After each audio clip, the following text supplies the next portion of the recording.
నది కలిపిన స్నేహం. భువనగిరి అనే గ్రామంలో బాలాజీ మరియు ప్రసాద్ అనే ఇద్దరు స్నేహితులు ఉండేవారు. వాళ్ళిద్దరూ చిన్నప్పట్నుంచి ఎంతో కలిసిమెలిసి స్నేహంగా ఉండేవారు.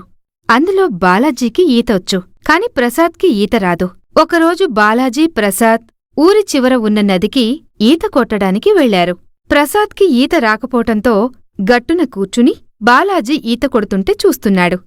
బాలాజీ పైకి వచ్చినప్పుడు, అరే బాలాజీ, నువ్వు ఈత కొడుతుంటే నాక్కూడా కొట్టాలనుంది, నాకు నేర్పించు అని అడిగాడు ప్రసాద్.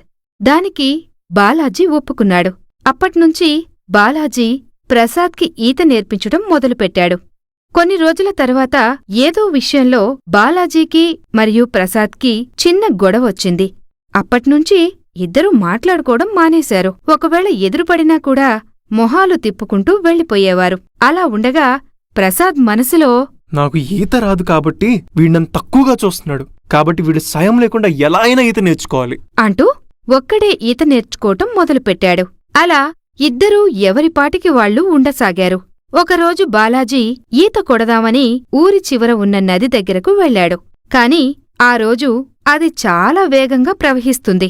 దాన్ని చూసిన బాలాజీ, అరే ఏంటిది, ఏ రోజులేంది నది ఇంత వేగంగా ప్రవహిస్తుంది, ఇప్పుడిక్కడ ఈత కొట్టడం అంత మంచిది కాదు అనుకుని అక్కడ్నుంచి వెళ్ళిపోయాడు.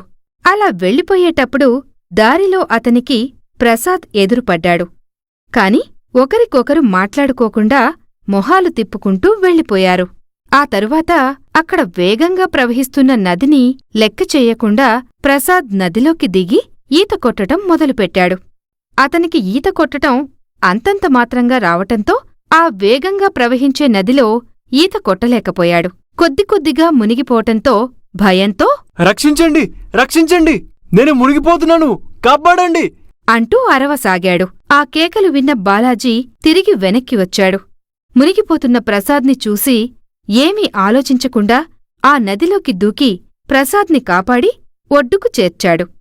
కళ్ళు తెరిచి చూసిన ప్రసాద్ బాలాజీతో ఇలా అన్నాడు, మనిద్దరం మాట్లాడుకోవట్లేదు కదా, కాని నువ్వు నీ ప్రాణాలు లెక్క చేయకుండా ఎందుకు కాపాడావు నన్ను?